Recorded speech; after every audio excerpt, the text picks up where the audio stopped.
la aurícula derecha, desde el nodo sinusal hasta las fibras de Purkinje que se distribuyen en la musculatura de los ventrículos. Entonces este es involuntario, el esquelético es voluntario y el músculo liso, pues sabemos perfectamente que sobre los órganos no vamos a mandar. Entonces también es autónomo. El músculo cardíaco y el músculo liso son autónomos. Este músculo liso se encuentra formando los órganos que sobre todo tienen cavidades. ¿En dónde habrá músculo liso? Los vasos sanguíneos. Prácticamente los vasos sanguíneos también son un órgano que tienen diferentes capas, tienen su función, y así como el intestino delgado y el intestino grueso también tienen movimientos. Estos movimientos de los órganos digestivos se llaman peristalsis, y la peristalsis la regula el sistema nervioso autónomo. Entonces, el músculo cardíaco, el músculo liso son autónomos y el músculo esquelético es voluntario. ¿Qué dice aquí? Que son parte activa del aparato locomotor regidos por el sistema nervioso somático.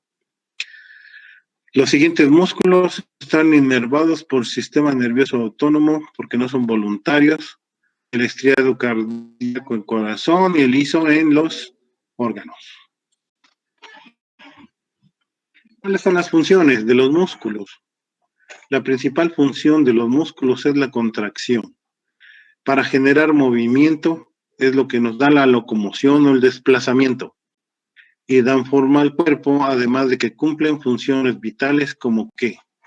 Como generar calor. ¿Cuándo generamos calor con el músculo?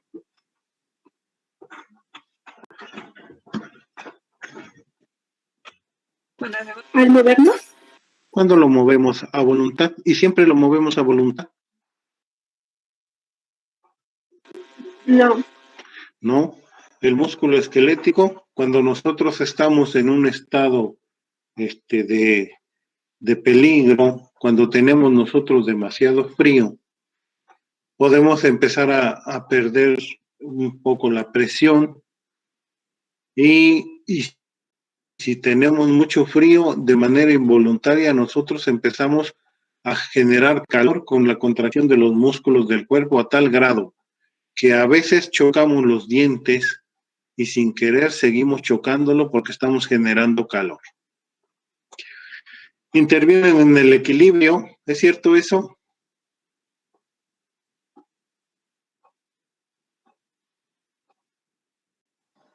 ¿Es cierto que los músculos intervengan en el equilibrio? Sí. Sí, porque ellos tienen un tono muscular, y ese tono muscular nos permite estar sentados, nos permite estar de pie, nos permite desplazarnos y a veces hasta hacer movimientos que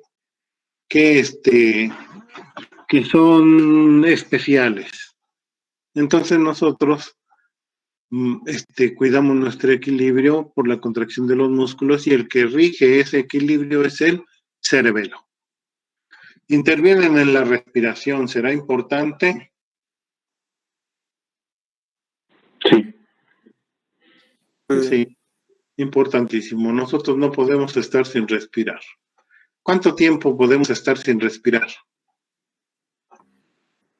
30 segundos. ¿Cuánto? 6 minutos. ¿6 minutos? No, fíjense que no. Cuando nosotros dejamos de respirar durante 4 minutos, empezamos a tener lesión encefálica. Sistema nervioso empieza a tener ya alteraciones. Bueno, hay personas que se preparan y por generaciones se dedican a aguantar la respiración, y los chinos, unos chinos que sacan perlas, creo que aguantan hasta 10 minutos la respiración, pero esos son casos muy especiales. En realidad nosotros, si suspendemos la respiración, no vamos a poder aguantar más que un momentito y empezamos a entrar en angustia, porque sin la respiración no vamos a poder estar. Entonces estos músculos intervienen en la respiración aumentando el espacio de la caja torácica y permitiendo que el proceso pasivo de la respiración se lleve a cabo. Y después podemos hacer una respiración forzada también. Luego dice que contribuyen a la circulación vascular. ¿Cómo? ¿Cómo contribuyen a la circulación vascular?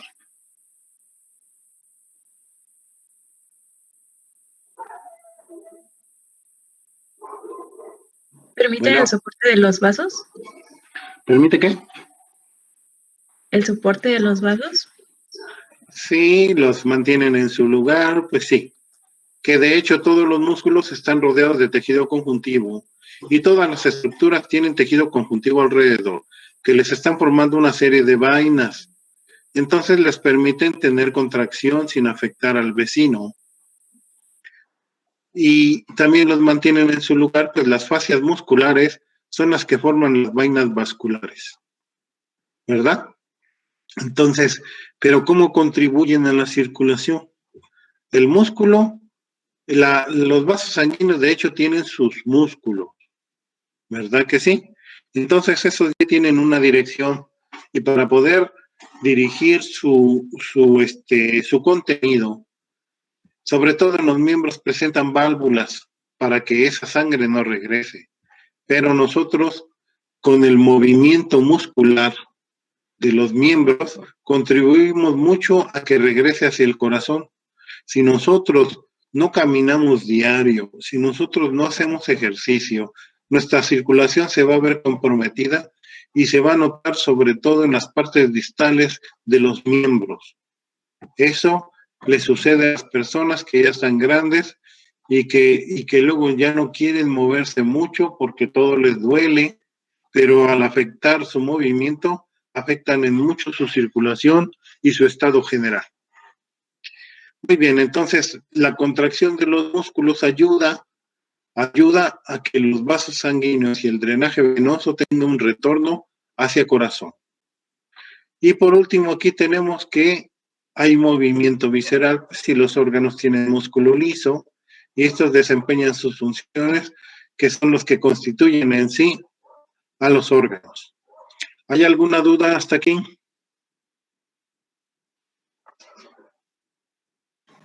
No. ¿Todo bien? Perfecto. Dice aquí que el sistema óseo está constituido por 206 huesos. ¿Es cierto eso? ¿Alguien sabe de otra clasificación de los huesos?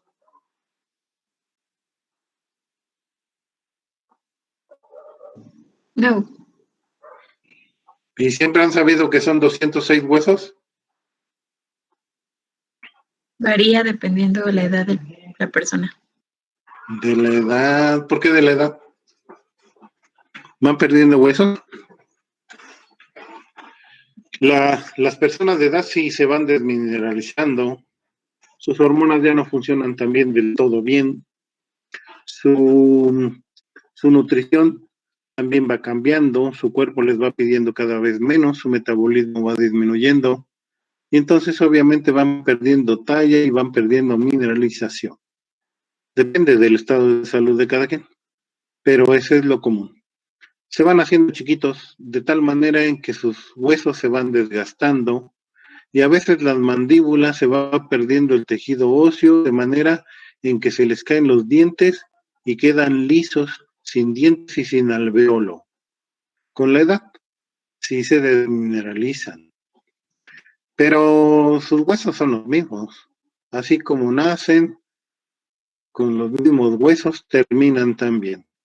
Otra cosa es la osificación, ¿no? Primero estamos constituidos de cartílago y después nos vamos osificando, pero la cantidad de huesos en realidad son los mismos. Sí, hay algunos que tienen variaciones de los huesos porque también presentan huesos sesamoideos. ¿Qué es un hueso sesamoideo?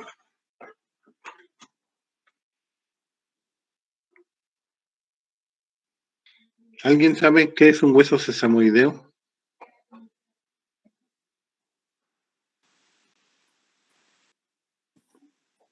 No.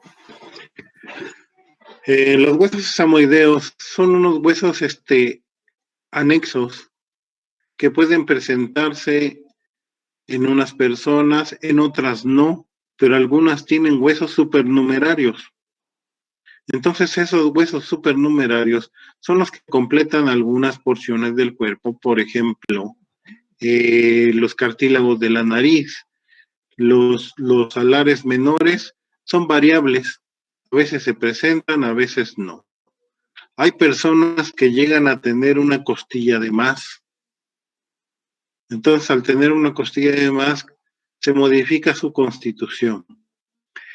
Esos huesos samoideos también los podemos encontrar en los huesos de las manos, en la región de las falanges, pero son características muy especiales de cada persona. Lo común es que sean 206 huesos, pero ahora algunos autores clasifican al sistema óseo en más o en menos, porque consideran a los huesecillos del oído, porque la osificación del sacro la consideran en una sola, al coxis también, y así sucesivamente. Entonces llegan a tener clasificaciones diferentes. Oigan, mi computadora suena tuntun a cada rato. ¿Quiere decir que alguien quiere entrar?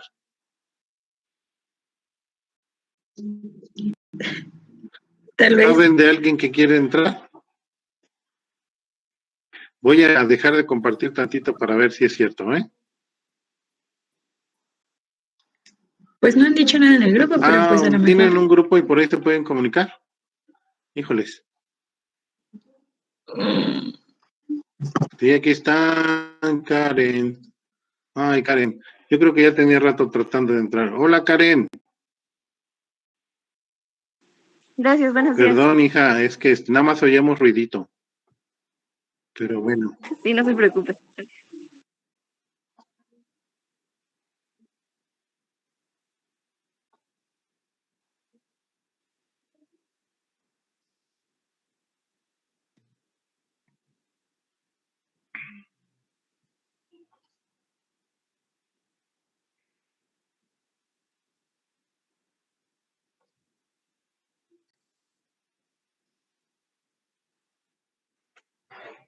Ya regresé. ¿Sí están viendo? Sí. Perfecto.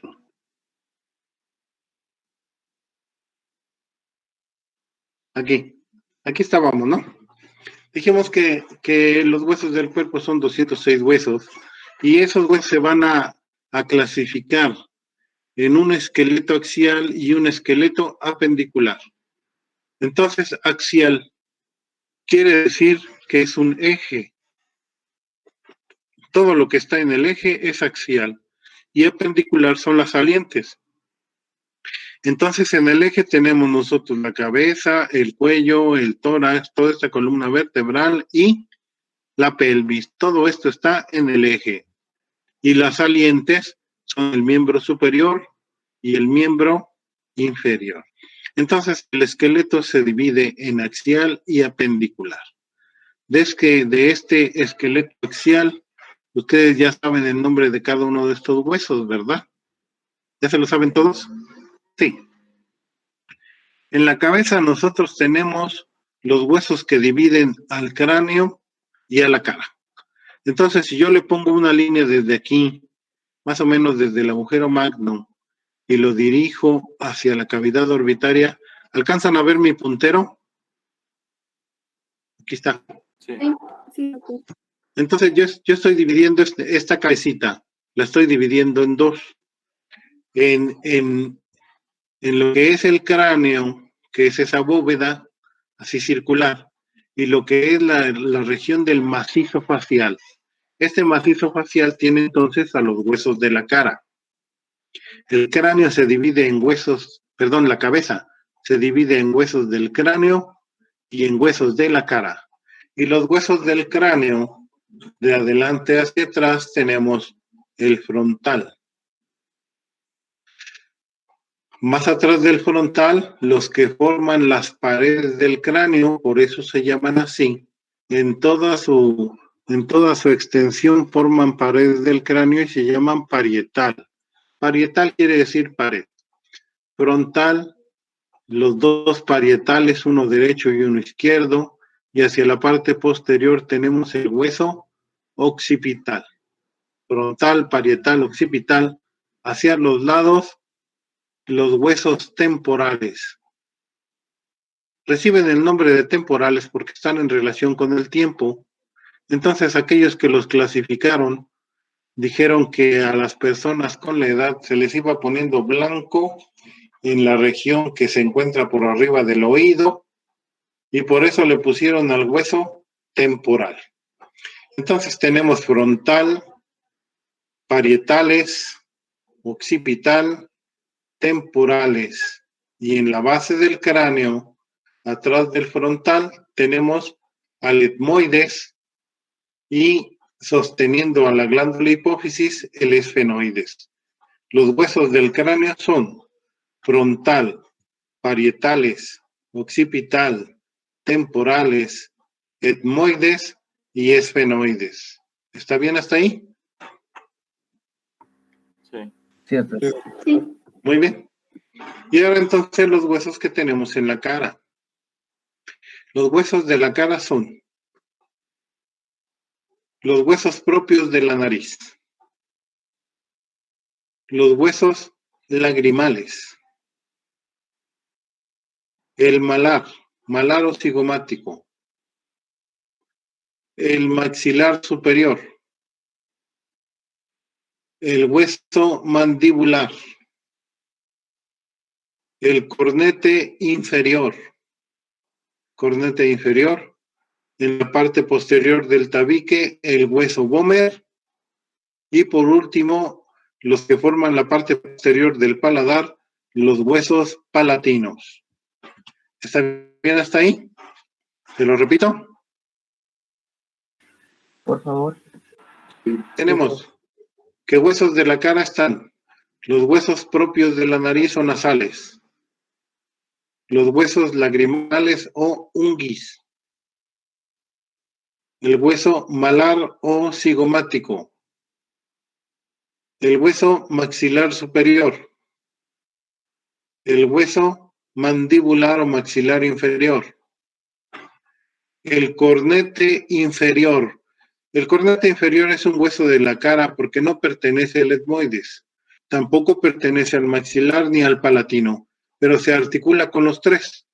El cornete inferior se articula con etmoides, con maxilar y con palatino, y entonces se le considera un hueso independiente o un hueso de la cara. Otro hueso en la parte posterior del tabique nasal tenemos al vomer. Y por último, en la parte posterior del paladar, los huesos palatinos.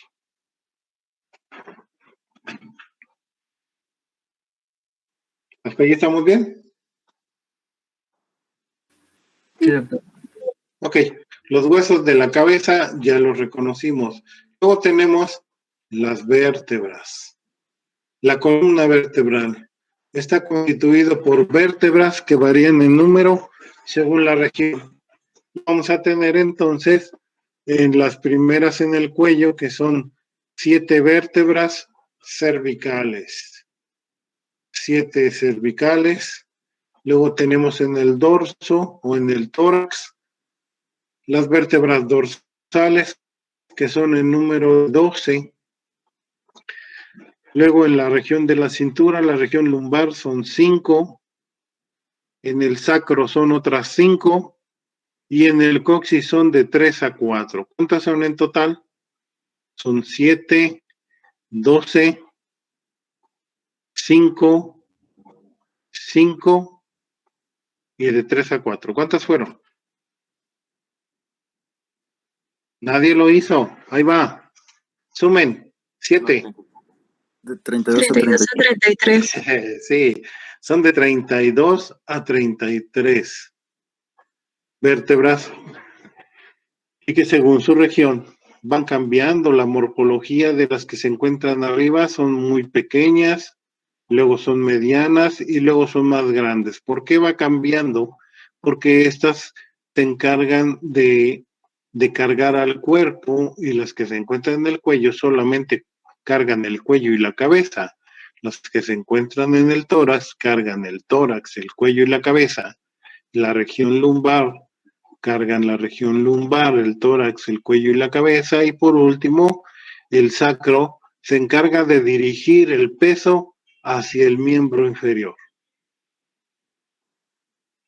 Entonces ya el peso va a recaer sobre estos huesos largos y muy fuertes.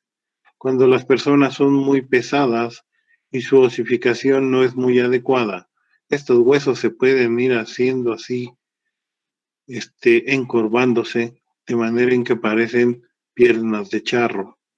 A veces son cuestiones hereditarias y las personas con la edad también van cambiando. Muy bien, entonces ya tenemos las vértebras según su región. En el tórax tenemos nosotros a las costillas que van de pequeñas y la más grande es la séptima y después empiezan a disminuir en tamaño. Entonces tenemos 12 costillas de un lado y 12 costillas del otro lado. Las últimas dos no se articulan con el esternón y por lo tanto se les llaman flotantes. Esas últimas dos son las que se encargan de proteger a la región renal, a los riñones. Se encuentran protegiendo los riñones en esa zona. Entonces tenemos 7 que van directamente articuladas con el esternón y por eso se les llama verdaderas. Cada una tiene un cartílago esternal. Después, a partir de la octava, novena y décimo, van a tener un cartílago común, este cartílago. Entonces ese cartílago común es para 3 costillas, para la octava, para la novena y para la décima. Y ya las dos últimas que no se articulan con el esternón son flotantes. Por lo tanto tenemos 7 costillas verdaderas, 3 costillas falsas y 2 costillas flotantes. El hueso anterior en el tórax es el esternón y ese esternón tiene un manubrio y parece así, yo creo que le dieron el nombre de manubrio porque como está articulado con la clavícula, esta articulación esternoclavicular le da forma como de manubrio de bicicleta, yo creo que por eso le pusieron así. El manubrio es la parte superior del esternón, luego tiene su cuerpo y abajo del cuerpo la pequeña saliente que puede ser un piquito, puede ser una V, puede ser un agujero, se llama apéndice sifoides. El esternón está formado por el manubrio, por el cuerpo y por el apéndice sifoides. ¿Está bien? Y ya más abajo tenemos aquí el cinturón pélvico y ese cinturón pélvico está formado por el sacro en la parte posterior, que es columna vertebral, y se articula con el coxal. El coxal está formado por 3 huesos. El que se encuentra arriba se llama hueso ilíaco. El que se encuentra adelante es el pubis y el que se encuentra abajo es el isquion. Entonces tenemos nosotros que un coxal está formado por el ilion, por el isquion y por el pubis adelante. Pubis adelante, isquion abajo, ilion arriba. Eso es un hueso coxal. Y tenemos el otro hueso coxal del otro lado. Entonces las partes anteriores del coxal es el pubis que van a formar una sínfisis. La sínfisis del pubis. ¿Cómo van? Bien, bien. Bien. Perfecto. Muy bien. Luego los huesos del miembro superior. Tenemos primero un cinturón escapular en el miembro superior. Aquellos que van a sujetar prácticamente a los huesos del miembro superior es ese cinturón escapular. Y el cinturón escapular está formado por la escápula o el omóplato, que son estas paletas, así las conoce mucha gente como paletas, porque parecen de esas paletas para mover la nieve o no sé qué otras cosas muevan. Entonces son como dos especies de terminaciones de remo, tienen unas paletas, entonces se llama escápula o también reciben el nombre de omóplato, el omóplato. Ese omóplato tiene un borde superior, tiene un borde medial, tiene un borde inferior. Y después se dirige hacia la parte externa para terminar en una saliente que se llama acromion. El acromion se articula con la clavícula. Aquí tenemos la clavícula y aquí está articulada con la escápula. Entonces las clavículas unidas a la escápula se dirigen hacia la parte medial y anterior para unirse al esternón y ya están formando una especie de semicírculo. Ese semicírculo también está fijo por muchos músculos muy fuertes y esos músculos fuertes contribuyen al movimiento del miembro superior. Entonces ya tenemos aquí al omóplato y la cavidad del omóplato es una cavidad glenoide. La cavidad glenoidea permite la entrada de la cabeza, pero como esa cavidad no es tan grande, siempre va a tener un rodete que amplía la superficie de la cavidad. Se llama rodete glenoideo. En el miembro inferior también hay otro rodete. Entonces ese rodete, perdón, ese rodete glenoideo permite que ingrese la cabeza del húmero, es el hueso largo del brazo, y más abajo tenemos a los dos huesecillos, uno medial y otro lateral, que son el radio y el cúbito. Articulados estos con los huesos de la muñeca, los huesos del carpo, que cada uno tiene un nombre, forman dos hileras, y a partir de aquí se originan 5 huesecillos del metacarpo, y finalmente las falanges, que son en los huesos, en los dedos gordos 2 y en los siguientes dedos son 3. ¿Cómo se consideran el número de los dedos? El número de los dedos, ¿cuál es el primer dedo?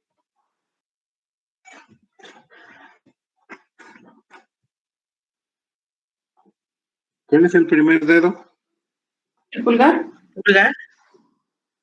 El pulgar, el dedo gordo. ¿Y en el pie?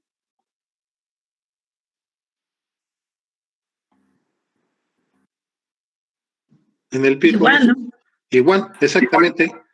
Entonces, nada más que en la mano, por la posición anatómica, el primer dedo es externo y en el pie, el primer dedo es medial. ¿Sí está bien? Entonces tenemos que el pulgar es el primer dedo. ¿Cómo se llama el segundo dedo? Índice. Entonces tenemos pulgar, índice, luego medio, y luego sigue Anular. anular y meñique, ¿no? Tenemos pulgar, índice, medio, anular y meñique. Y en los pies, pues es el dedo gordo. El primero, segundo, tercero y cuarto generalmente se les da el número. Del primero al quinto dedo. ¿Estamos bien hasta aquí? Que en el miembro inferior de la cavidad cotiloidea se origina a partir de este coxal el miembro inferior. Y entonces tenemos nosotros al hueso más grande, que es el fémur. Ese hueso fémur no pesa mucho. Es el hueso más grande y más fuerte que nosotros tenemos. Cuando las personas fallecen y después van a buscar los huesos, lo que siempre está presente es el fémur. Y es tan ligerito que muchos los han utilizado como arma de guerra, porque se presta para poderse agarrar, para poderse manipular, y además es tan fuerte que puede sacar un buen golpe. En África muchos los usaban como arma. Entonces nosotros tenemos un hueso largo, el fémur, que es de lo más fuerte que nosotros tenemos. Luego tenemos la región de la rodilla. En la parte anterior de la rodilla nosotros tenemos un huesecillo redondeado que se llama Clavícula. La clavícula. no, Rótula. Rótula. es Rótula. grande. La rótula, es que fue por contestar rápido, yo lo sé. La rótula, ¿qué otro nombre recibe la rótula?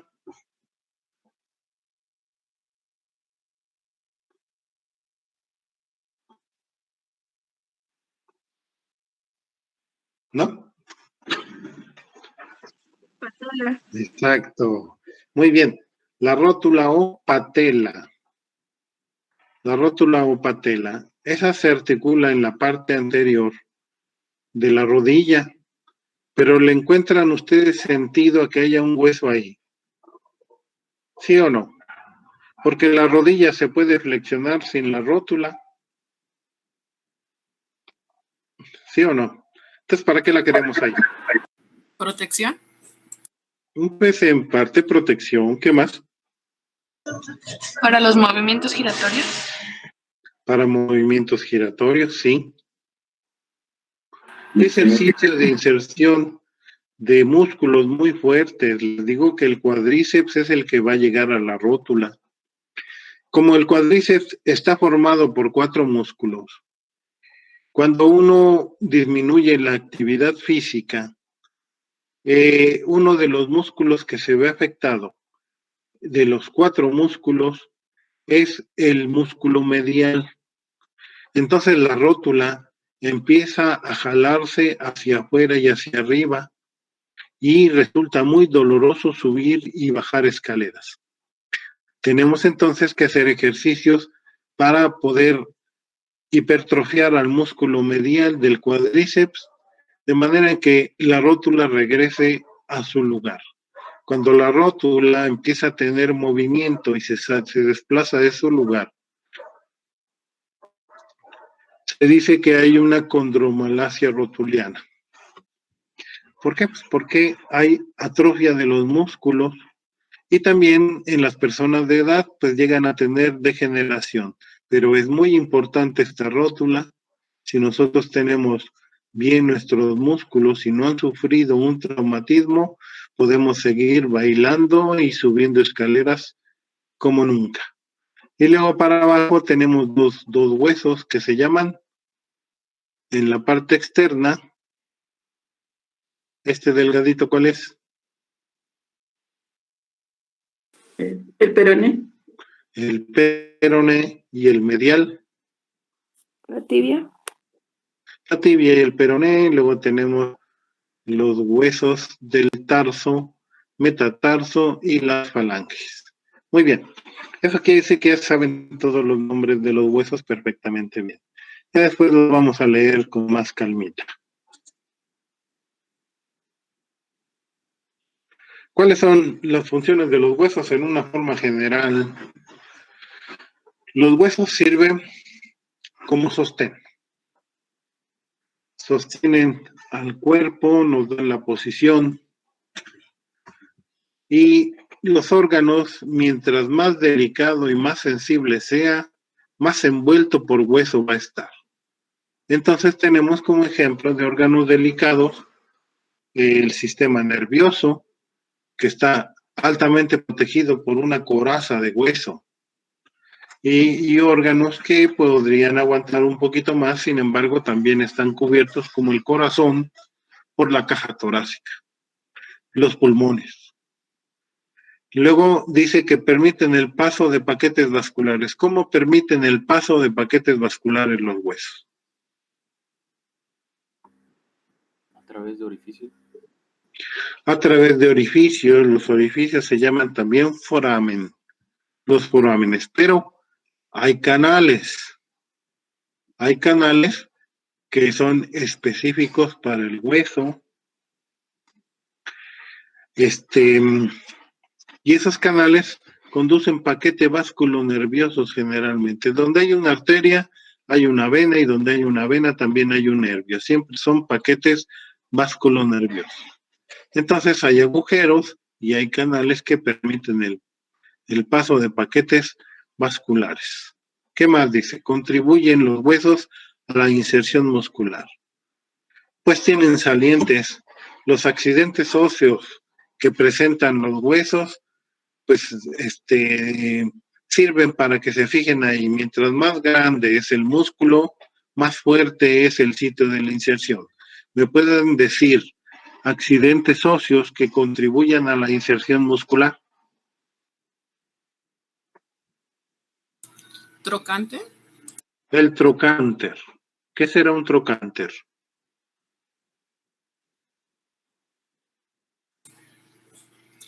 Es como una protuberancia. Exacto, muy bien. Es una protuberancia redondeada de gran tamaño, ¿no? Trocánter, el troquíter, ¿qué más?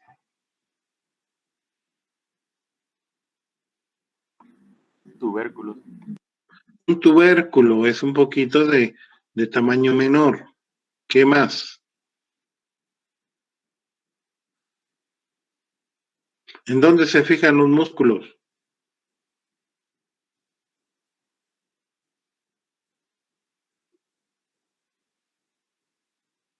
En todas las salientes.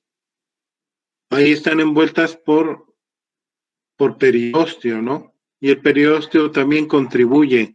Existen apófisis, como las apófisis espinosas, las apófisis transversas, las líneas, hay algunas líneas como la línea rugosa, sirve para inserción muscular. Muy bien, contribuyen a las inserciones musculares. Y dice que también sirven para la producción de células sanguíneas. ¿Lo producen los huesos? ¿Sí o no?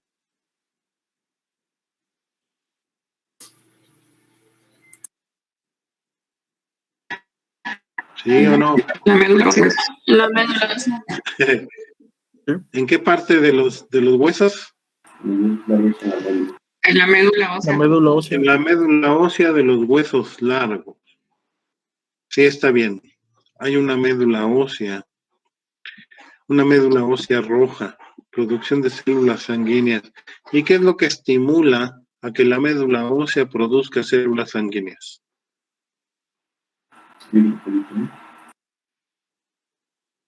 ¿Lo escuché? La eritropoyetina. Exacto. Una hormona renal que se llama eritropoyetina. Si nosotros tenemos alteraciones del riñón, júrenlo que vamos a estar anémicos, ¿no? Almacén de minerales también. Los huesos sirven de almacén de minerales, principalmente calcio y fósforo. ¿Y qué es lo que estimula al hueso a almacenarla o a dirigirlo hacia los vasos sanguíneos?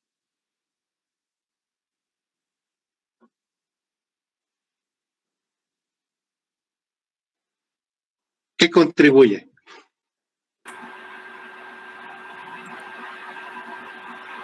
La hormona para tiroides y Exacto. La acción hormonal, una hormona tiroidea y una hormona paratiroidea. Perfecto. Muy bien. ¿Qué puede suceder si nosotros tenemos deficiencias de calcio? Desmineralización temprana. Tenemos desmineralización temprana. ¿Y qué podría pasar en nuestra contracción muscular? atonia. Podríamos padecer de tetanias, ¿no? Inclusive de alteraciones en el músculo cardíaco y nos vamos al hoyo. Muy bien, vamos a ver otra cosa. Vamos a continuar. ¿Cómo están? ¿Van bien? Bien. Sí, ¿No se cansan? ¿No se han cansado? aún no. No, doctor. Muy bien. Sí, es que muchas veces uno habla y habla y habla y como está uno entretenido, pues no sabemos de los demás. Yo espero que le vayan entendiendo, ¿eh? En realidad, dar 5 horas, 4 horas, a mí me parece antipedagógico, porque llega el momento en que ustedes ya no van a responder. Entonces, Pues ya espero que ahorita estén al 100 y vayan entendiendo todo. Muy bien. Ya vimos que el aparato locomotor está constituido por músculos, por huesos, pero la parte que permite el movimiento son las articulaciones. La parte activa son los músculos, la parte pasiva son las articulaciones y los huesos. Pero, ¿qué son las articulaciones? Aquí dice. Las articulaciones son la unión de dos o de más huesos. Aquí dice perdón. La unión de dos o más huesos. ¿Sí está bien? Y generalmente las articulaciones reciben el nombre de los huesos que se unen entre sí. Entonces, ¿me pueden dar el nombre de dos articulaciones? Acromioclavicular. Acromioclavicular, ¿qué más? Promandibular. La mandibular, sí, pero la articulación mandibular se le llama articulación de la boca. ¿Y cómo se llama? Por los huesos que se juntan. Articulación temporomandibular. Exacto, la articulación temporomandibular. Muy bien. Entonces, las articulaciones permiten la locomoción y permiten la postura.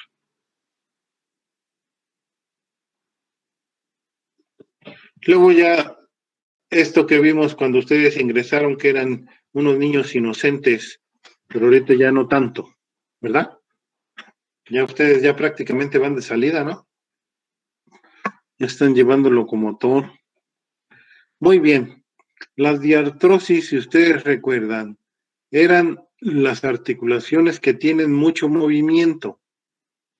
Y para poder presentar ese movimiento tienen sinovia, el líquido sinovial. Entonces se les llama diartrosis o articulaciones sinoviales que tienen libre movimiento. Son las más completas que nosotros tenemos. Las otras articulaciones tienen un intermedio cartilaginoso. Por lo tanto, su movimiento es limitado y se llaman anfiartrosis o articulaciones cartilaginosas. Diartrosis de libre movimiento, anfiartrosis de movimiento limitado. Diartrosis sinoviales, anfiartrosis cartilaginosas. Entonces permiten un movimiento ligero. Pero hay otras que se llaman sinartrosis. La sinartrosis sin movimiento son las articulaciones fibrosas que están sujetando a uno y otro hueso y los mantienen firmes en su lugar. Entonces tenemos articulaciones del tipo diartrosis, articulaciones del tipo anfiartrosis y articulaciones del tipo sinartrosis. Las diartrosis o sinoviales son las que tenemos en su mayoría en el cuerpo y tenemos la primera que se llama trocoide. ¿Cómo se llama? Trocoide. Trocoide o en pivote. ¿Sí saben lo que es un pivote? Es una saliente. Entonces, si yo pongo una saliente como si fuera mi dedo y con la otra mano le hago una pequeña cavidad a donde entre ese dedo, el movimiento que va a presentar este pivote es de giro. Entonces, una articulación trocoide o en pivote tiene movimiento de giro. ¿En dónde hay una articulación trocoide? ¿El atlas y el axis? Entre el atlas y el axis. Pues el axis presenta un diente. Ese diente se le llama odontoides. Entonces la articulación atloido-odontoidea, porque el diente se mete en la cavidad anterior del atlas y permite movimientos de giro para el movimiento de negación de la cabeza. ¿Verdad? Entonces, trocoide o en pivote es la articulación atloido-odontoidea.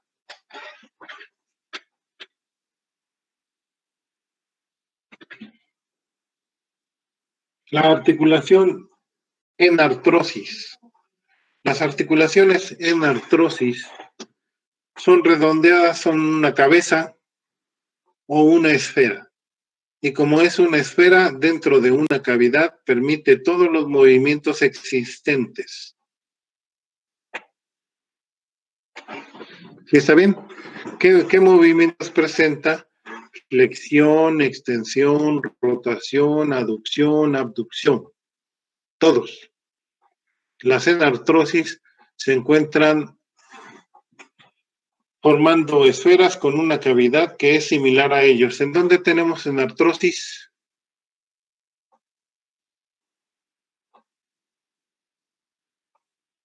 ¿Sería la rótula? ¿En la rodilla?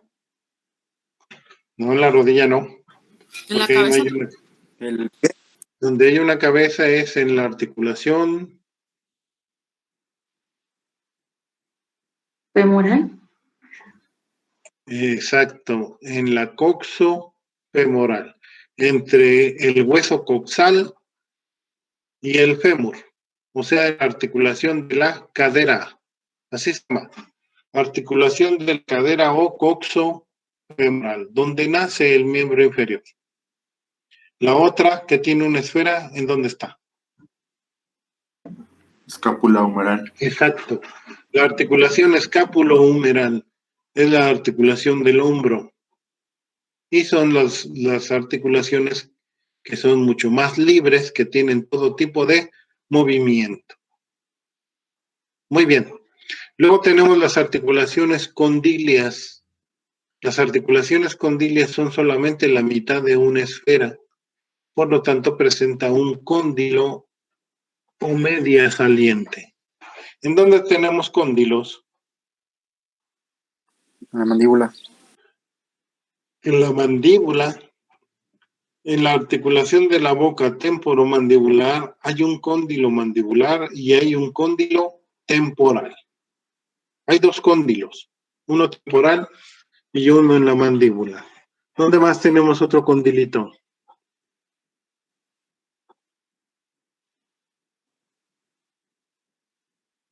En el occipital, a los lados del agujero magno, tenemos dos cóndilos occipitales. Y esos dos cóndilos occipitales son los que nos permiten la afirmación de la cabeza. ¿Sí está bien? Porque se unen a la primera vértebra. Cóndilos occipitales y la primera vértebra se llama atlas. Entonces la articulación es occipito-atloidea. La articulación occipito-atloidea es condilar.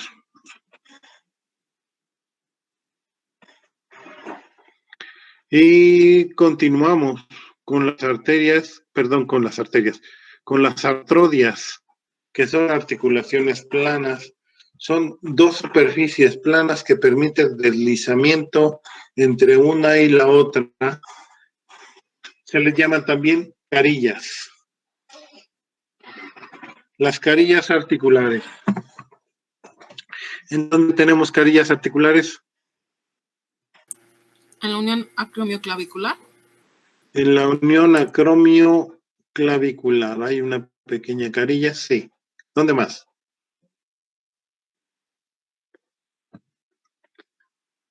Bien delimitadas, ¿dónde tenemos carillas?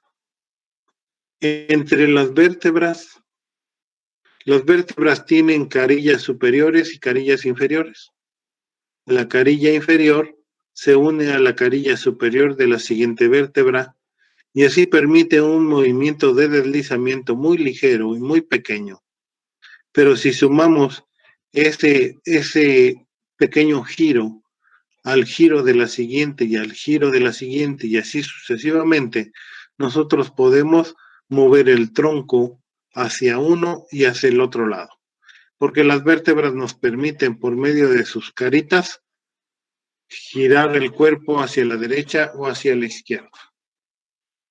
Muy bien. Luego tenemos la que es troclear. Hagan de cuenta que tengo dos cóndilos juntos y una cavidad intermedia por lo tanto estas van a formar una polea. Las poleas son aquellas que tienen dos espacios y un intermedio, que es un hundimiento, como son las poleas para sacar agua en un pozo. Ustedes ven que a esas poleas se les pone una reata en medio y contribuyen para que no pese tanto y podemos sacar agua de un pozo por medio de una polea. Entonces, los huesos van a tener dos salientes y una cavidad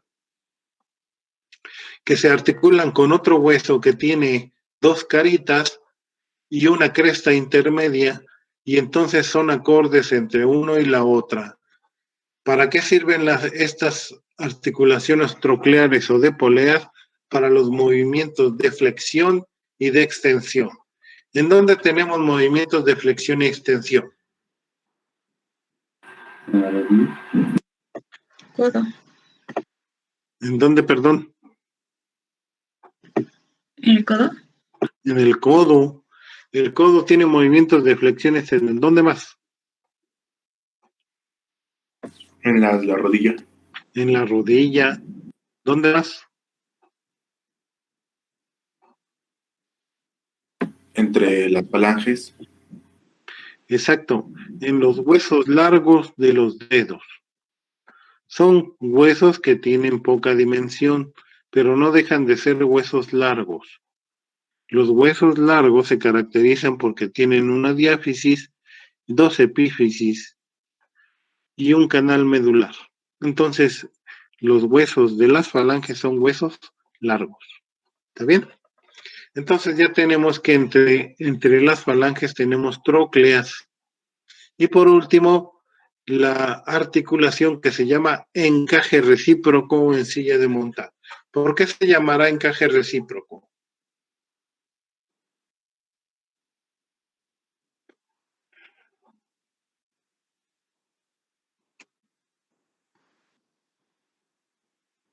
Bueno, No sé, Doc. ¿qué entienden por encaje? Por encaje. Como que se metió, ¿no? Sí, como que Y se acomoda. recíproco quiere decir. Exacto, son acordes uno con la otra. Hagan de cuenta que yo tengo una letra C y otra letra C. Y hago que sus cavidades cóncavas se unan entre sí. Entonces, una letra C permite unos movimientos y la otra permite el mismo movimiento, pero en sentido transversal. ¿Sí se entiende lo que les dije? Sí, Sí. Por eso dicen que es una silla, como en silla de montar, porque la silla de montar que le ponen a los caballos tiene una saliente adelante y una saliente atrás, y en medio se sienta el jinete. Pero el jinete tiene sus dos piernitas, y con sus piernas entonces se está formando una C, y la silla de montar está formando otra C, y los movimientos son equivalentes. Se puede mover la silla sobre el jinete y el jinete sobre la silla, y tienen entonces un encaje recíproco. ¿Se entiende eso? No hay muchas articulaciones en silla de montar en el cuerpo, serán una o dos, pero la común es la articulación ¿qué?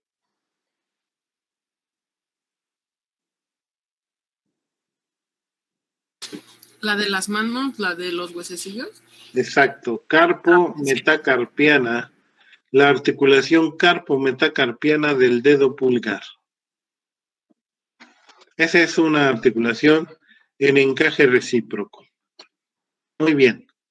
Entonces luego ya tenemos el siguiente tipo, que son las cartilaginosas. Aquí tenemos nosotros a la sínfisis y a la sincondrosis, que no se las puse, porque esas sincondrosis son temporales. Entonces, ¿para qué? Nada más las anfiartrosis o cartilaginosas. Vamos a tener a la sínfisis. ¿Dónde tenemos sínfisis? En el pubis. En el pubis y en la mandíbula. El de la mandíbula, primero era una articulación en sínfisis, pero se osifica y forma un solo hueso. Una sínfisis real es la del pubis, y esa sínfisis del pubis por acción hormonal en el tiempo de la gestación y sobre todo para el parto, sufre una distensión que permite que la pelvis se ensanche y tenga una mayor amplitud para el canal de parto. La sínfisis del pubis. Esa sínfisis del pubis en un estado normal nos sirve para proteger órganos delicados como son la vejiga o los órganos genitales. Y luego ya por último, las articulaciones que son fibrosas o inmóviles, sin artrosis o fibrosas. Estas sin artrosis o fibrosas tenemos esos huesos que no se mueven como son las suturas del cráneo. Las suturas del cráneo lo forman los huesos como frontal y parietal, parietal y temporal, temporal occipital, occipital parietal, etc. Todas esas son suturas y las suturas pueden tener forma de diente, tienen tener forma de escamas, pueden estar mixtas o pueden tener forma de bisel. Un bisel es como cuando terminan en punta y después son equivalentes una punta con la otra punta para formar una tabla, por decirlo así. ¿Sí está bien? Como que se encajan dos cuñas. Entonces, las suturas craneales son sin artrosis o fibrosis. ¿Han sabido de alguien que se le muevan los huesos del cráneo?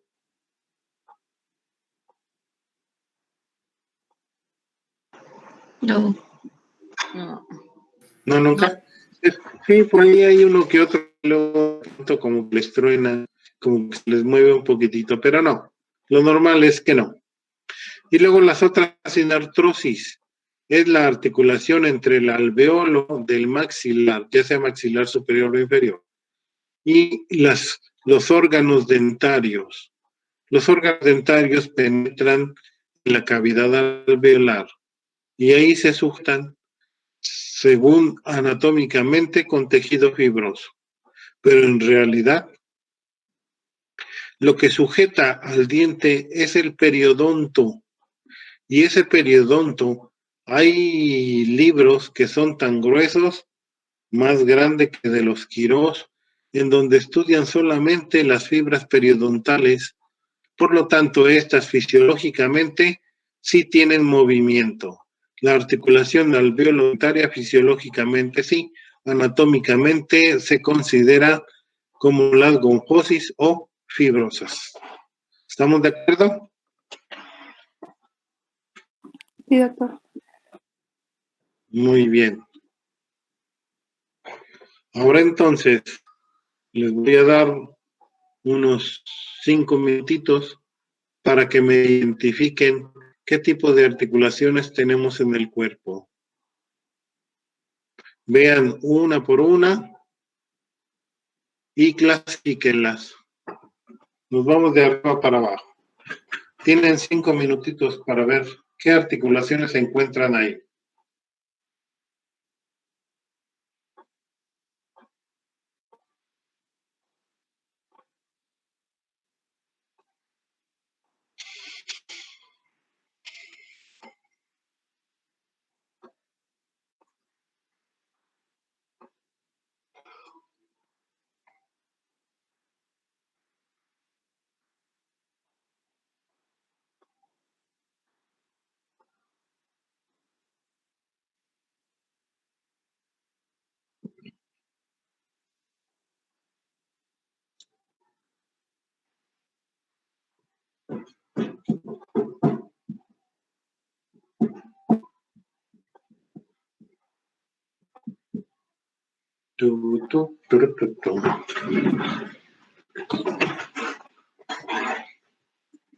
Fueron muchos 5 minutos, ¿verdad?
¿Ya regresaron?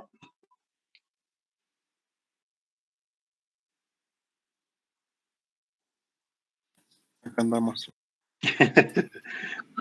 ¿Ya regresaron todos? Voy a dejar de compartirles, ¿eh?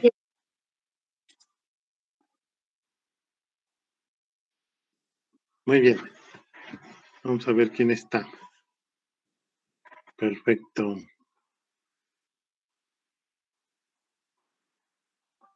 Les voy a abrir un jam. ¿Está bien? Con esto voy a abrir una pizarra.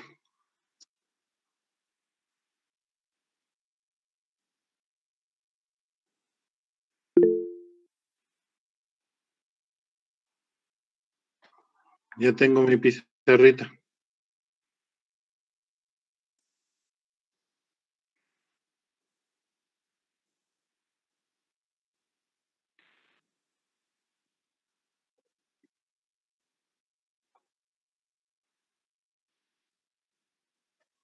Voy por ti.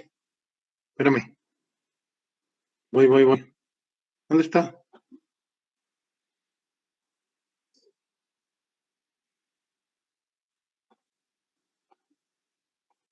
Compartir con personas del grupo. ¿Qué pasó aquí?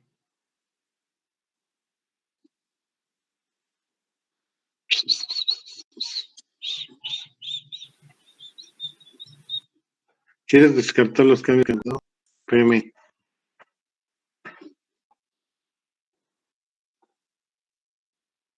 Un Jambot. A ver. ¿Cómo los meto? ¿Ya están dentro? Creo que nosotros tenemos que acceder por el link que mandó en el chat, doctor. Bueno, pero ok. Bien.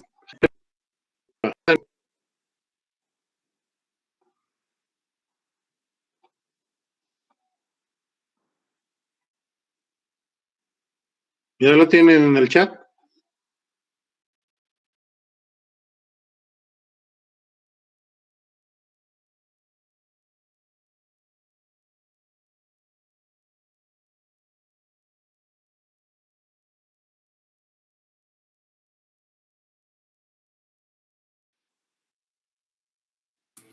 Sí, hay un link en el chat ya, pero Ok, píquenle.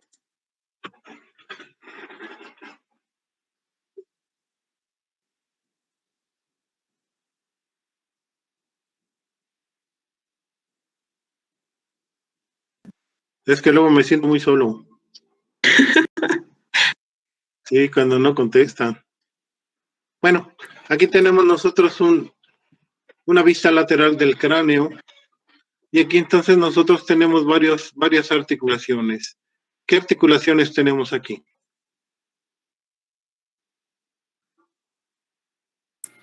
pues están las suturas, que es la sutura coronal, la que... La sutura coronal. ¿Por qué se llama sutura coronal?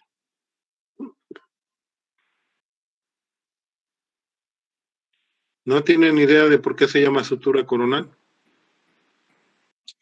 Es la sutura que se forma Porque entre el frontal y parietal. Entre frontal y parietal tenemos la sutura coronal. ¿Por qué dice, señorita? bueno, no sé, me imagino porque es la primera que sale cuando corona el bebé al nacer. No sé. No. Lo que pasa es que si ustedes recuerdan, en la posición anatómica luego se divide en planos y cortes. Uno de los cortes es el sagital, que lo divide en dos mitades, una derecha y una izquierda. Pero el corte coronal es aquel que divide el cuerpo en una parte anterior y una parte posterior. ¿Sí se acuerdan de eso? Entonces, tendríamos que ver una persona de perfil para poderle hacer un corte coronal. Como la sutura divide a la frente en una parte anterior y el parietal en una parte posterior, a esta se le llama sutura coronal. También es la sutura frontoparietal. Y en los niños, cuando son pequeños, aquí tienen una fontanela. Esa fontanela es tejido cartilaginoso que con el tiempo se va a osificar. Entonces la gente la conoce como mollera, ¿no? Sus molleritas, que se les puede hundir, se siente suave porque es tejido cartilaginoso. Entonces, la fontanela anterior recibe un nombre. ¿Cómo se llama la fontanela anterior?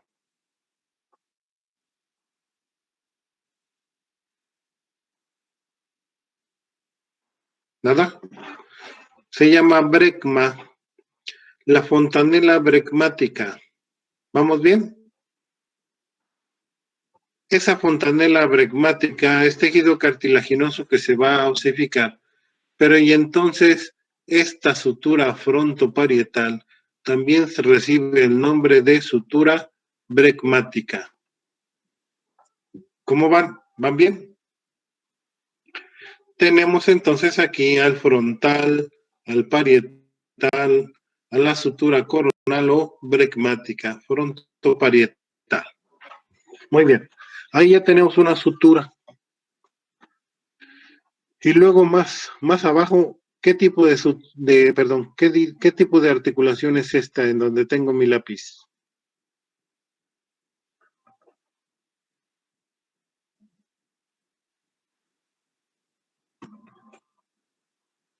Bueno, Yo no veo ningún lápiz, solo veo una flecha.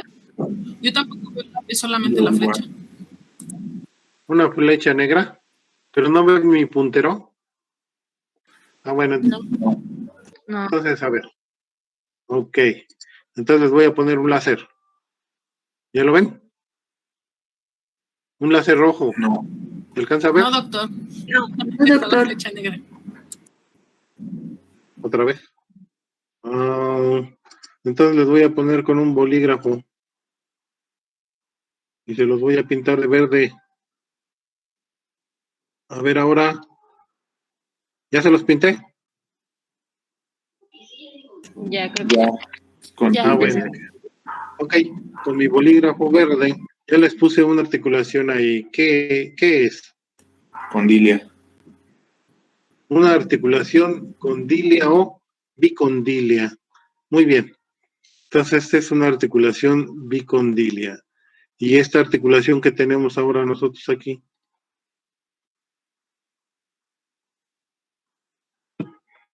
¿Qué articulación es? ¿Alveolodentaria? Alveolodentaria, una gonfosis. Muy bien. Vamos a ver ahora la norma lateral del cráneo.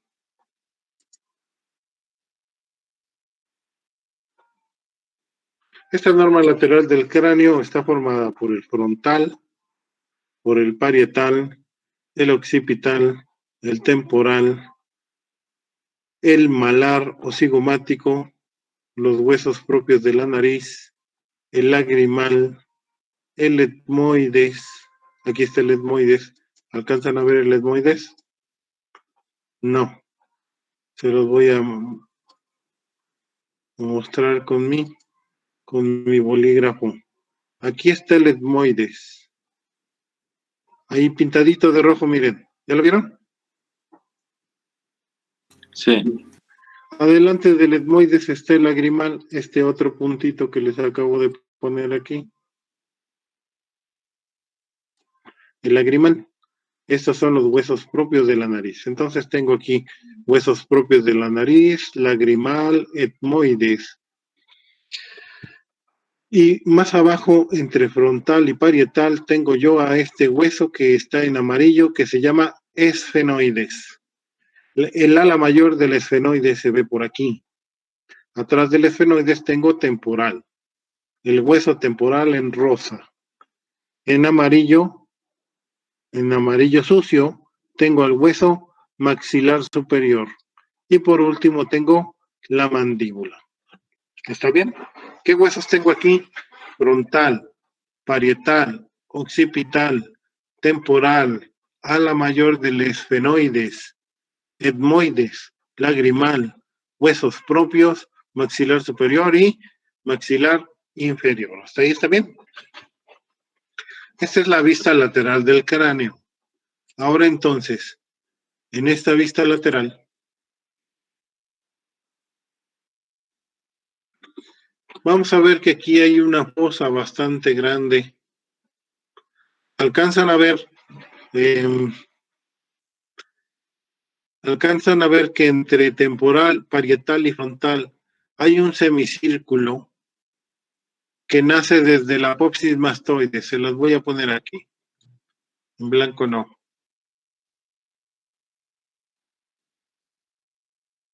Ahí va. Esto es la región temporal. La región temporal nace de la cresta supramastoidea. ¿Sí la ven en rojo? Esta es la cresta supramastoidea. La línea curva temporal superior. Línea curva temporal superior. El borde orbitario externo. Y el arco cigomático. ¿Cuáles son los límites de la fosa temporal?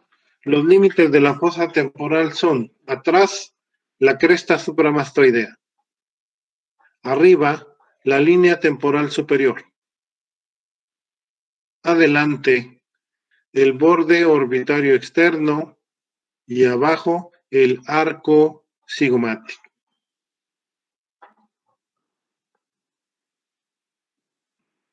¿Van bien? ¿Se lo repito o ya? ¿Abajo qué era? Perdón. ¿Lo puede repetir, Con todo por gusto. favor? Tenemos una depresión en la parte lateral del cráneo que se llama fosa temporal y está limitado en la parte posterior por la cresta supramastoidea.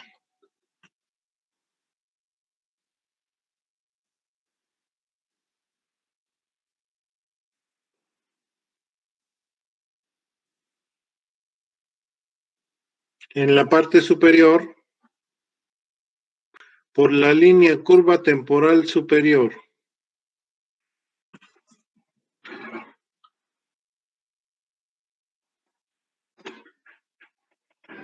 En la parte anterior, por el borde orbitario externo.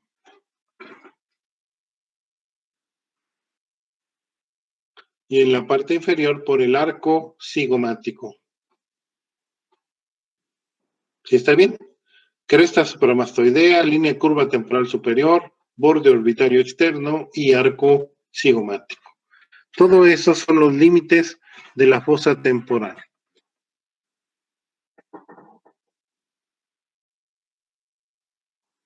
¿Qué es lo que contiene la fosa temporal? ¿Ustedes qué saben?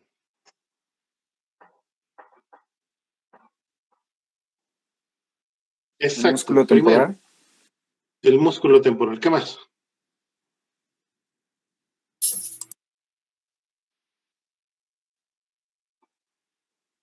¿Ya se les acabó? Muy bien, pues nos vamos por planos de fuera hacia adentro, ¿está bien? En la fosa temporal tenemos la piel. Bien, ¿ya van bien? Tejido celular subcutáneo.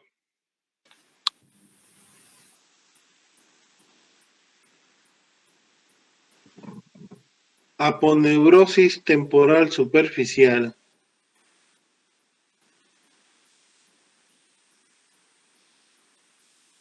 con los vasos temporales superficiales.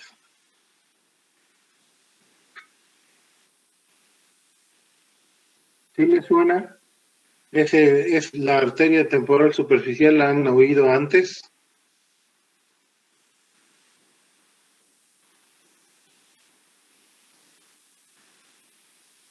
¿Sí o no?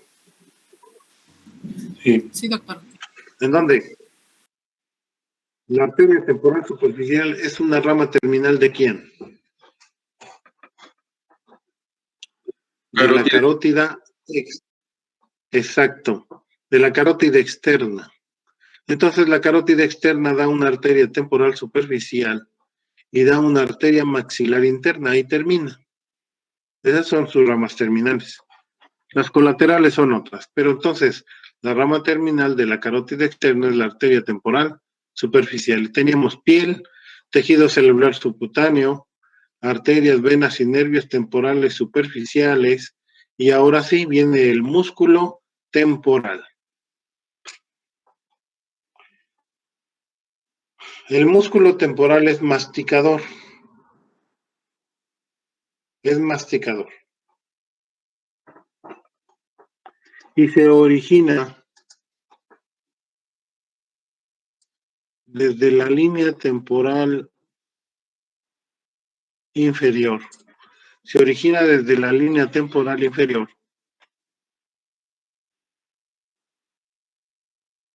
Y baja en forma de abanico. Baja en forma de abanico. Pasando por detrás del arco cigomático.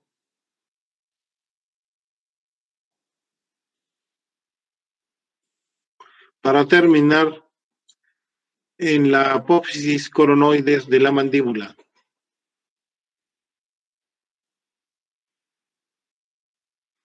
Entonces, el músculo masticador temporal superficial nace de la línea temporal inferior y baja en forma de abanico, pasa por detrás del arco cigomático y termina en la apófisis coronoides de la mandíbula. La articulación de la boca es el punto de apoyo y la apófisis coronoides en la contracción eleva la mandíbula. Por lo tanto, es elevador mandibular. Las fibras posteriores de este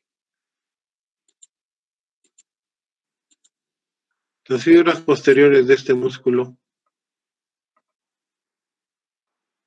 estas,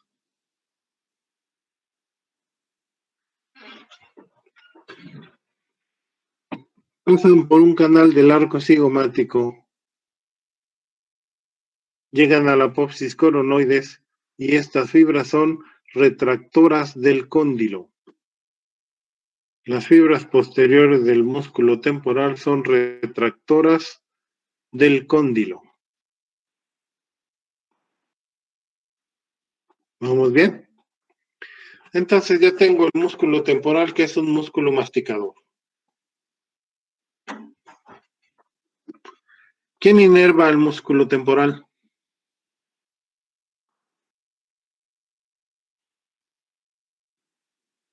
Todos los músculos masticadores están inervados por un nervio que se llama exactamente igual. ¿Cómo se llama el nervio?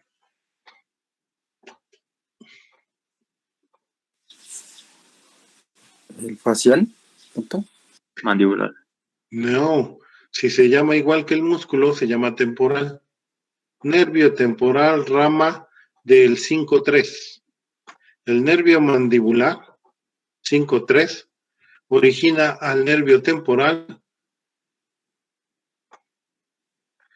Y el 5-3 es el que inerva a todos los músculos masticadores, a los 4 músculos masticadores. El 5-3.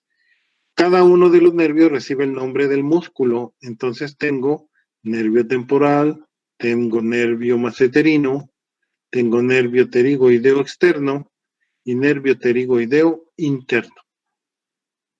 ¿Sí está bien?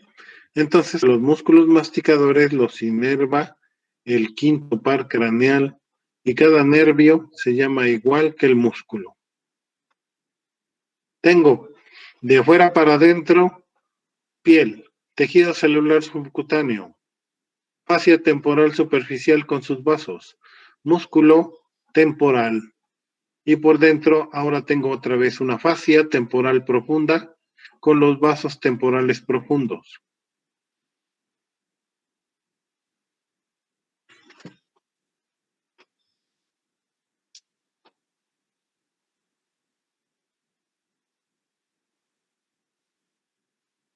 Esos vasos temporales profundos, las arterias las da la arteria maxilar interna.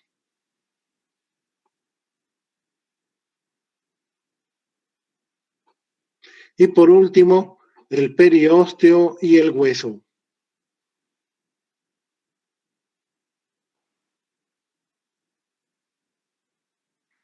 ¿Vamos bien? ¿Quién daba las arterias profundas, doctor? Las arterias profundas las da la arteria maxilar interna. Son vasos temporales profundos. Gracias. ¿Está bien? Entonces aquí no lo inerva el nervio facial. El nervio facial es para músculos faciales. Los músculos masticadores están inervados por el 5-3, trigémino 3, que se llama nervio mandibular. Y la rama del nervio mandibular recibe el nombre del músculo, en este caso es temporal.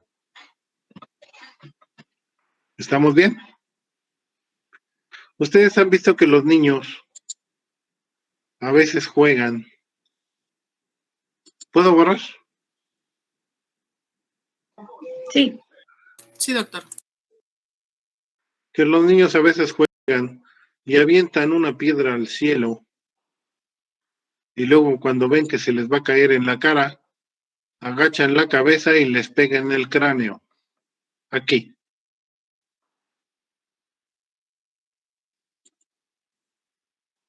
Aquí. Entonces a veces se dan una pedrada ellos solos. O cuando se lastiman y se les rompe la piel de esta región, empiezan a sangrar tanto que las mamás se asustan porque su hijo se está muriendo. ¿Verdad que sí? ¿Han sabido de alguien que se descalabre? Sí, doctor. Bueno. Sí. Pero ¿por qué es tan aparatoso eso? Luego las mamás se asustan mucho, la llevan al doctor, el doctor les hace una compresión, les hace un lavadito, y luego les pone una suturita y ya quedó el niño. ¿Qué hay ahí? ¿Qué hay aquí, en esta región?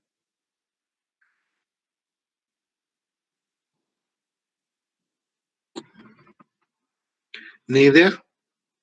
Mire, en esta parte anterior, en el frontal, aquí en el frontal, tenemos al músculo frontal, así. Aquí tenemos el músculo frontal.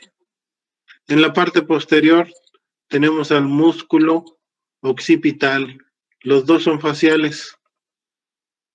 Los dos son músculos faciales. Pero del occipital al frontal, solamente tenemos tejido fibroso. ¿Van bien o no? El tejido fibroso recibe el nombre de calota. ¿Cómo se llama? Calota. La calota o aponeurosis epicraneana. La aponeurosis epicraneana.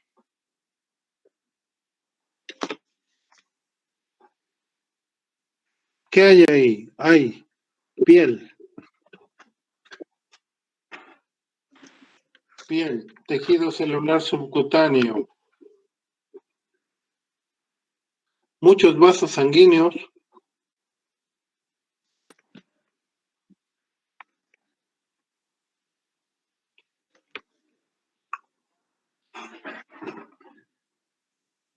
El epicráneo, que es una aponeurosis. Es una aponeurosis Y ya por debajo de ello está el hueso.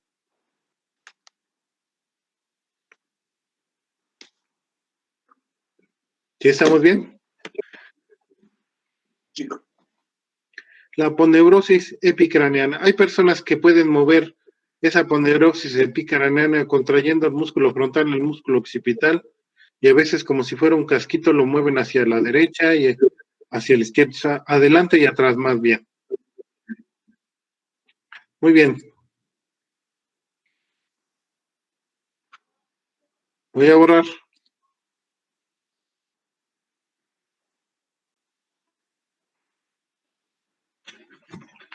Yo tengo entonces aquí cubierto la fosa temporal y ya tengo cubierta mi calota en esta región.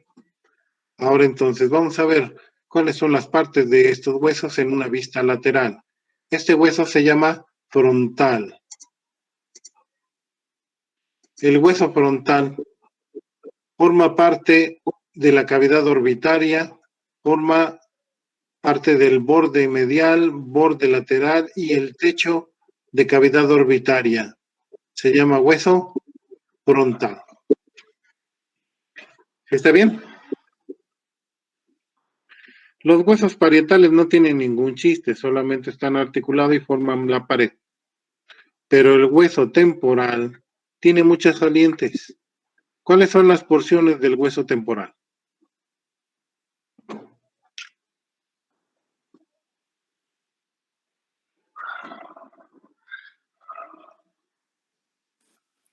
¿Cuál, perdón? Petrosa. La zona petrosa. Las porciones del hueso temporal, ¿cuál dice, perdón? Escamosa y petrosa. Exacto. Tiene una porción escamosa. Muy bien. Una porción petrosa. La porción petrosa no se ve porque la porción petrosa está dentro del cráneo. Entonces, ¿por qué se llama porción petrosa?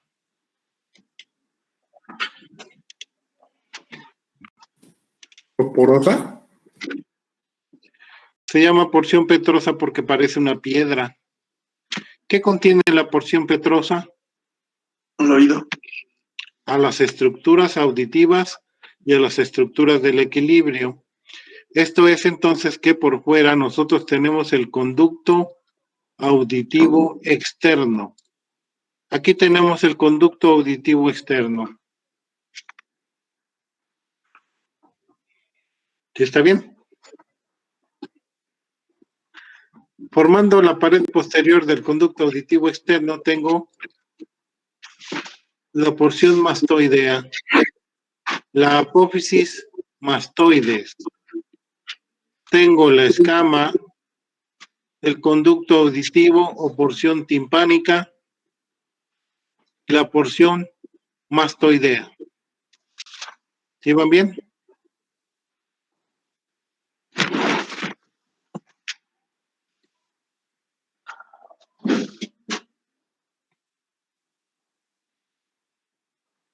Sí, doctor. Muy bien. Por dentro de la mastoides hay una saliente en forma de aguja y esa saliente en forma de aguja se llama apófisis estiloides. La apófisis estiloides, ya la conoce, ¿no? Es en donde se originan los músculos estileos como el estilogloso, estiloioideo.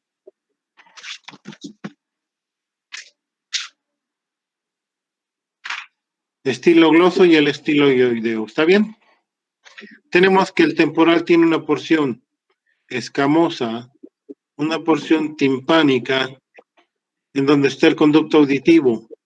Tengo una apófisis mastoides, una apófisis estiloides y el arco cigomático. Esto es el arco cigomático.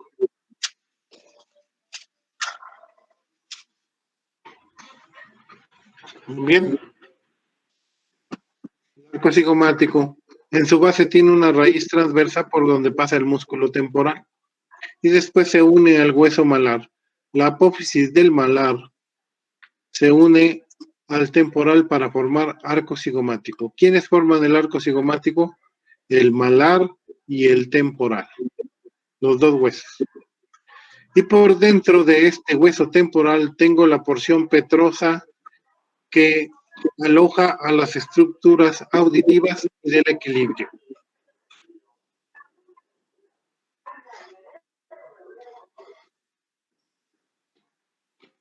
Ya llegó un señor que vende fruta. Muy bien, ¿van bien? ¿Cómo van? Bien, Doc. Perfecto. ¿Qué estructuras tenemos además del temporal? Aquí. Vamos a tener en el occipital, aquí les pongo en azul, a la protuberancia occipital externa.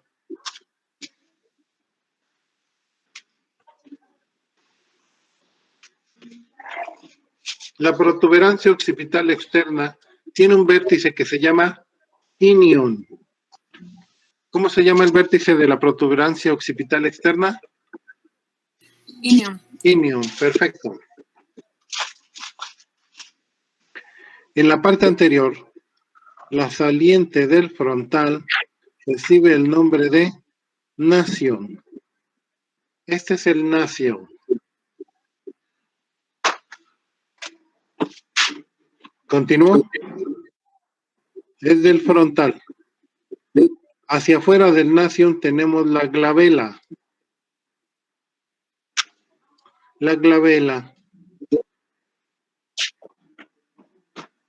La unión de hueso frontal, hueso parietal, hueso esfenoide y temporal, esto recibe el nombre de pterium. Pterium. Tenemos entonces el nación, la glabela, el pterium. ¿Qué es el pterium?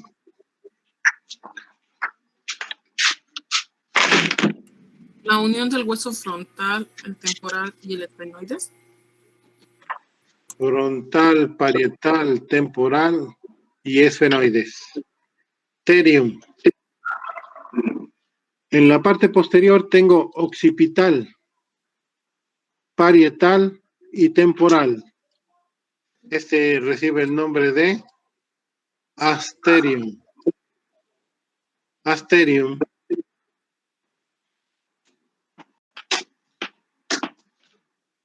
El asterium. Tengo entonces de delante para atrás nación, glabela, pterium, asterium, inion.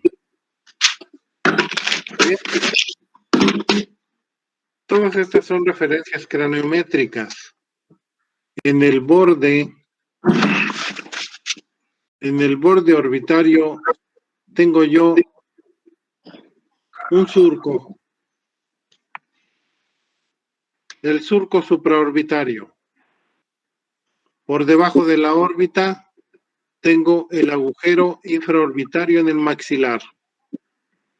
Y en la mandíbula tengo el agujero mentoniano.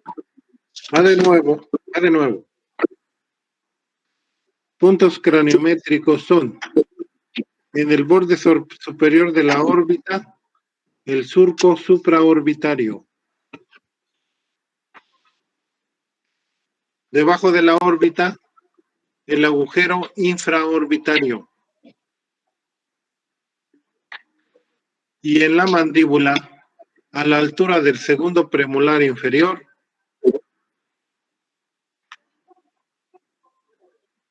el agujero mentoniano. Si yo trazo una línea, los tres agujeros siguen una misma dirección.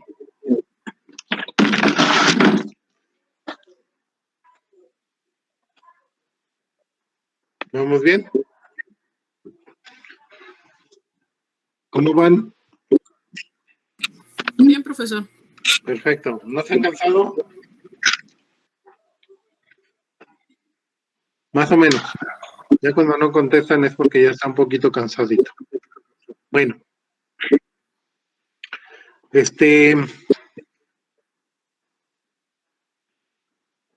Vamos a pararle por el día de hoy. Nada más léanlo y entiendan.